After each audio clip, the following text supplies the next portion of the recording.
네, 여러분 안녕하십니까? 오늘은 백이성 역사 독립군입니다. 오늘은 제가 사실은 4월 19일이어서 제가 방송을 하지 않을 수 없었습니다. 노무현 대통령 말이 아니라 노태우 대통령이 1987년 6월 29일 날 현 상황에서 대통령 직선제로의 개헌을 하지 않을 수 없다는 이라는 그 유명한 명언을 남긴 6.29 선언, 바로 그날의 그것처럼 4월 19일 날은 제가 방송을 하지 않을 수 없습니다. cannot help ing, have no choice but 동사 원형.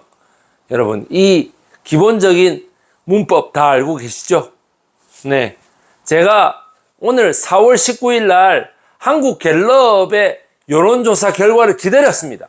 우리나라 여론조사 결과는 매주 월요일마다 발표되는 리얼미터의 그 여론조사 결과가 있고, 매주 화요일마다 발표되는 KSOI 아니면 뉴스 미디어 토마토의 여론조사 결과가 있고, 그 다음 세 번째, 매주 목요일에 발표가 되는 엠브레인 퍼블릭, K-스탯 리서치, 한국 리서치 등이 발표하는 MBS 여론조사, 통합형 여론조사가 있고, 마지막으로 금요일 날이 가장 보수정부하고 결이 맞다고 하는 한국갤럽의 전화면접조사입니다. 이번 주 전화면접조사를 제가 기다렸어요. 한국갤럽의 여론조사가 4월 10일 날 이후로 4월 16일부터 4월 18일까지의 모든 여론조사 결과를 종합하기 때문에 제가 기다렸어요. 여론조사를 전화면접으로 하게 되면은 ARS가 물어보는 것보다는 좀 솔직하게 얘기할 수 있죠. 그리고 전화면접, 사람이 물어보는 거기 때문에 보수 지지자들이 좀 더 많이 대답을 합니다.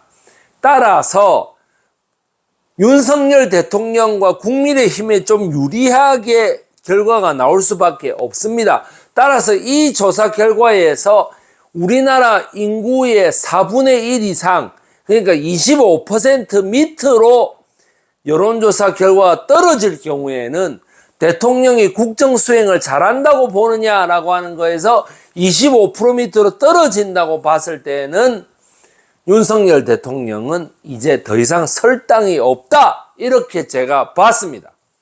그런데 예상대로 들어맞았습니다. 잘하느냐고 봤는데 뭡니까? 23%, 25%보다 밑으로 떨어졌어.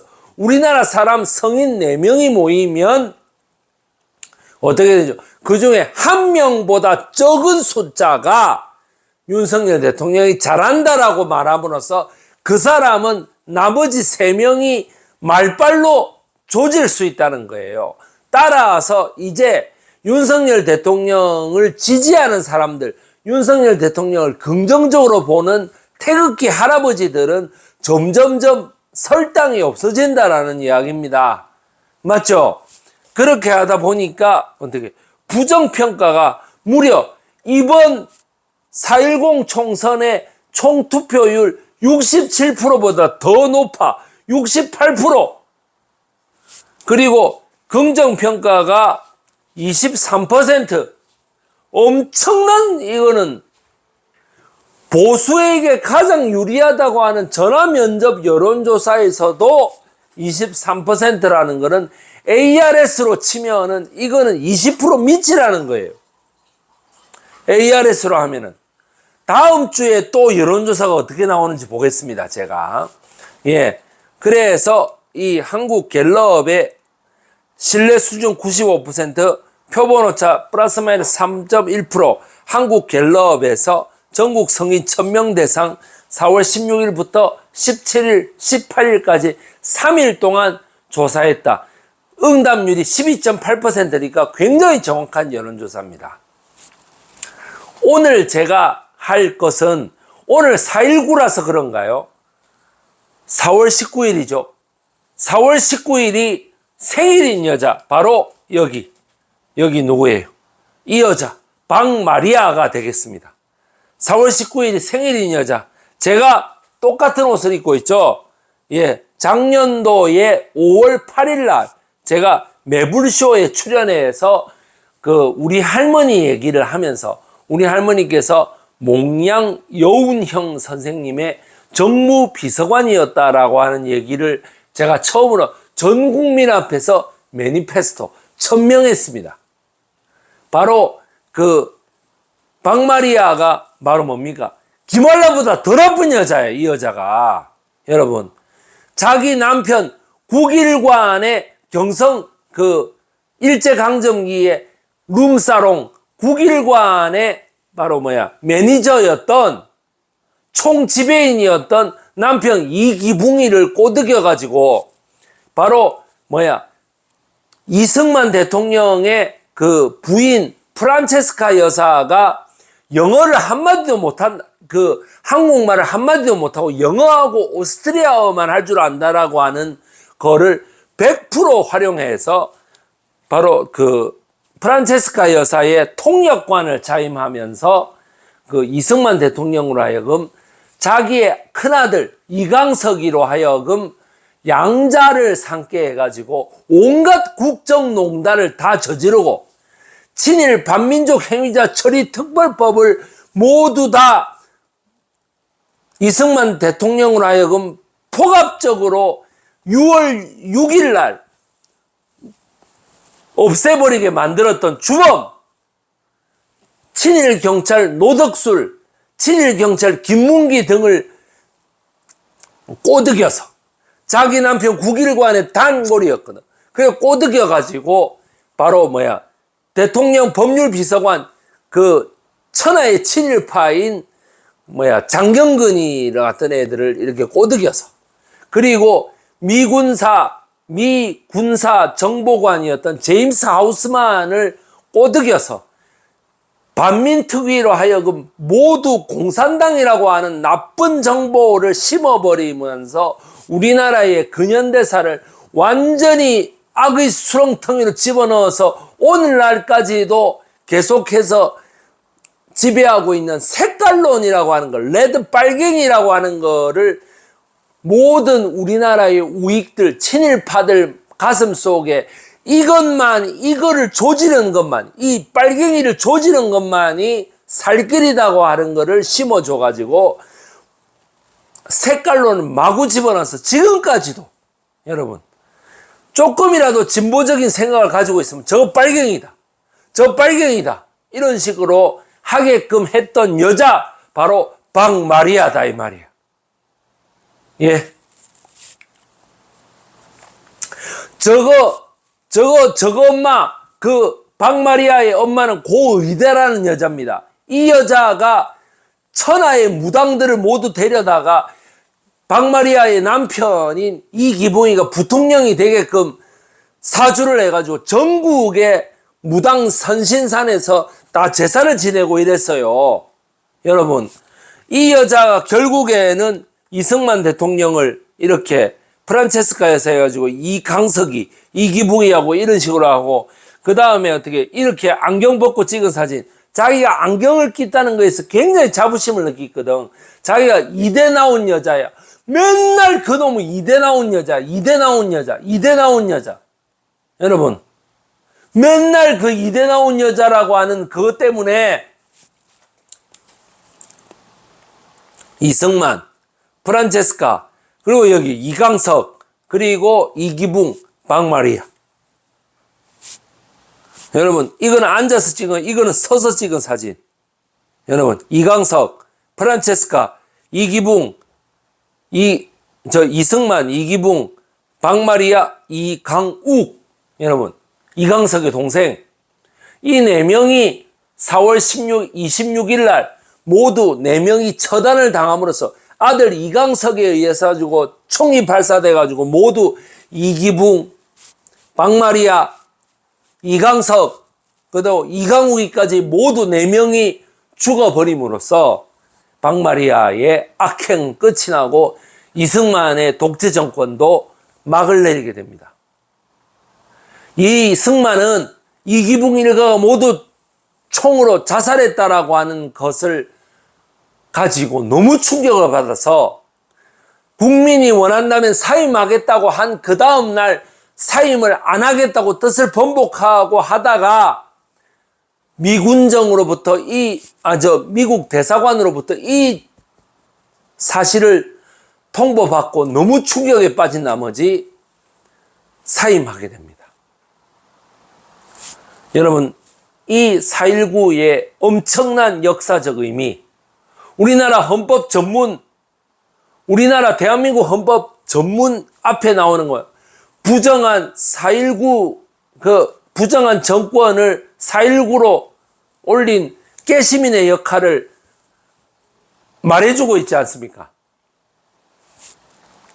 여러분들, 이 무당의 딸, 박마리아, 그리고 그 무당의 딸로서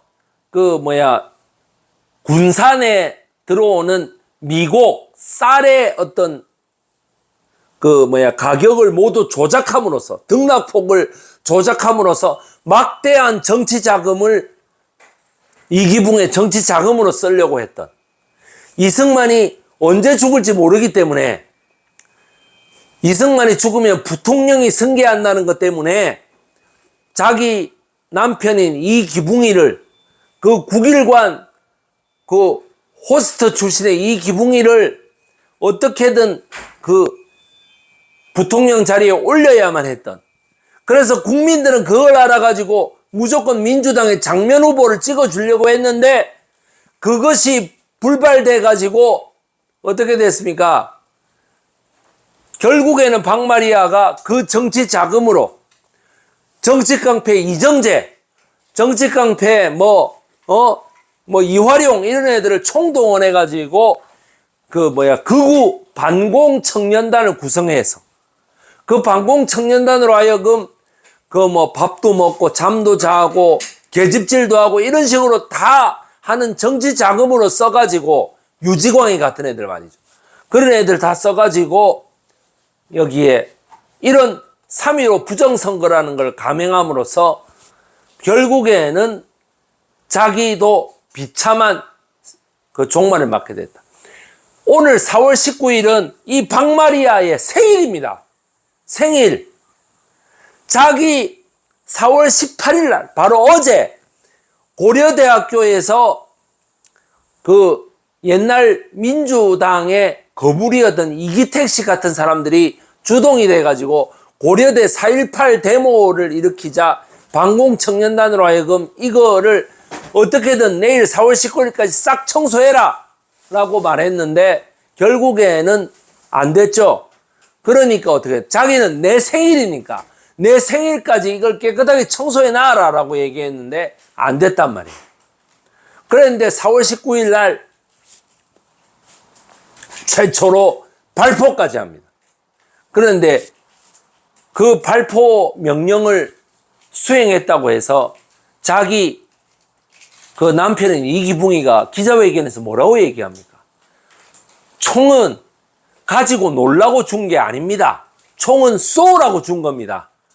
이걸 다리를 쭉 벌리고 앉아서 고개를 도리도리 하면서 총은 그냥 가지고 놀라고 준 게 아닙니다 라고 얘기했다고 했죠. 제가 매불쇼에서 작년에 얘기했습니다. 다리를 쭉 벌리고 앉아가. 그 이유가 뭡니까? 그 이유가 담낭이 좋지 않아서. 담낭이 좋지 않은 관계로 매우 건강이 안 좋아서 자기 57년도부터 이 증세가 심해지니까 이 병을 낫게끔 해야 되고, 그 다음에 자기 남편이 부통령직에 올라야 되니까 이 두 가지 제사를 무속에 의존해 가지고 해결하려고 했던 박마리아입니다. 정말 여러분, 경기도 이천에 가면은 이기붕이가 그 자유당 깡패 이정재를 비키게 하고 경기도 이천에 나가서 출마하거든요. 그런데 그 이천에 돈을 하도 많이 뿌려가지고 지금도 이천에 가보시면 그 나이 드신 할아버지 할머니들 중에 박마리아가 되게 좋은 사람인 줄 아는 사람들이 많아요. 여러분들 진짜입니다. 그래서 저희 할머니가 1948년부터 55년 사이에 박마리아 머리끄댕이 잡고 그렇게 싸웠다는 거 아니에요. 몽냥 선생을 네가 죽였지 이러면서 그렇게 두고 싸웠다는 거 아니에요. 여러분, 제가 어렸을 때부터 늘 듣고 살았던 박마리아에 대한 나쁜 이야기. 나중에 보니까 박마리아는 진짜 나쁜 사람이더라. 우리나라에서 가장 나쁜 여자, 그게 바로 박마리아입니다. 여러분, 1960년 4월 26일 날 이 이기붕과 박마리아와 이강석, 이강욱이가 권총으로, 카빈 소총으로 전부 쏘고 이강석이가 지가 쏴가 죽었거든. 그러고 나서 12월 달에 누가 태어났습니까? 1960년 4월 19일 날 그렇게 이기붕이 죽고 난 다음에, 박마리아가 죽고 난 다음에 1960년에 누가 태어났죠? 12월 달에 지금 윤석열 대통령이 태어났습니다. 1960년 4월 19일 날 이기붕이 죽고 1960년 12월 달에 윤석열 대통령이 태어났다. 이게 저의 오늘의 결론입니다. 여러분들 마지막 이야기는 알아서 판단하시기 바랍니다. 여러분 들어주셔서 정말 감사합니다.